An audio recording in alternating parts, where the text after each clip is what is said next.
कहे छथिन जे एहिबेर फेर गोपाल जी ठाकुर 3 लाख प्लस से जीतते। आखिर गोपाल जी ठाकुर 3 लाख प्लस से किया जीतथिन यो? दरभंगा में 5 साल की केलखिन? लोग किया मतलब अंधभक्ति करे छे, ई बात समझ से बाहर छे। अगर मान लिया गोपाल जी ठाकुर 5 साल में किछ करथिन तो उनका वोट मांगे के जरूरत नहीं पड़ते। अखनो लोग कहे छे मोदी जरूरी है, गोपाल जी ठाकुर मजबूरी है। अहाँ आखिर की सोच के कहलिए जे वो 3 लाख पार करथिन से हमरा कनी अहाँ बताओ। अहाँ के की मतलब गोपाल जी ठाकुर में अहाँ की हुनर देखा? अगर गोपाल जी ठाकुर सोना के रोड बना दीते बुझलिए, हाँ, तकर बावजूदो जे छे जे ओकर विरोधी रहते से विरोध करबे करते। वाजपेयी जी जहन ई हाईवे बनेने रहथिन ना, ई हाईवे किनारे जते जिला रहे सबटा लोग सब हारि गेल रहथिन, बुझ गेलिए।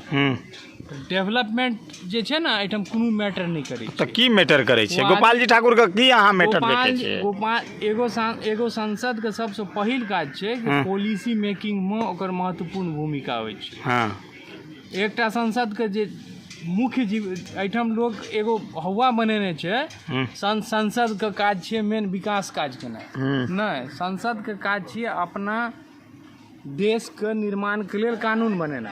फर्स्ट प्राथमिकता ओकर वो हेबाक चाहिए, बुझलिए। हाँ। लेकिन एठम तो एगो हवा बनेने छे। की हवा बनेने छे? संसद के जे दायित्व, सांसद के दायित्व छे तो सांसद की केलके 5 साल में?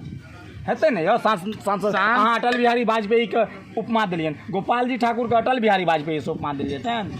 हाँ बताओ। अटल बिहारी वाजपेयी ओ एहन रोड बना के ओइ किनारे जते जिला रहे सबटा हारि गेल रहथिन। हारि गेल छलखिन, ओ दौड़ छले, एगो दौड़ छले जे तो हारि गेलखिन। उनका अटल बिहारी वाजपेयी जी के अखनो भी ओइ सम्मान दृष्टि से लोग देखे छे। अटल बिहारी वाजपेयी एहन प्रधानमंत्री नहीं ओ अटल योगी जी जहन प्रधानमंत्री बनथिन ना तो ओकर बाद जे छे से कांग्रेसी सब एनाही मोदी जेना अटल बिहारी वाजपेयी लेके एखन कहै छथिन बड नीक। अच्छा तेना मोदी के बारे में तो कांग्रेस की बिगाड़लकै? एतो तो आपसी ये बात करल छे कांग्रेस इहा छी बर्बादी। अहाँ सब के दिमाग में एडवर्टाइजमेंट सब भरल है दिमाग। हर लड़की के पता है फेयर लवली से गोर नहीं होय छे, लेकिन हर लड़की फेयर लवली लगबै छे। यह बात है, देख रहल छियै ना की स्थिति छे।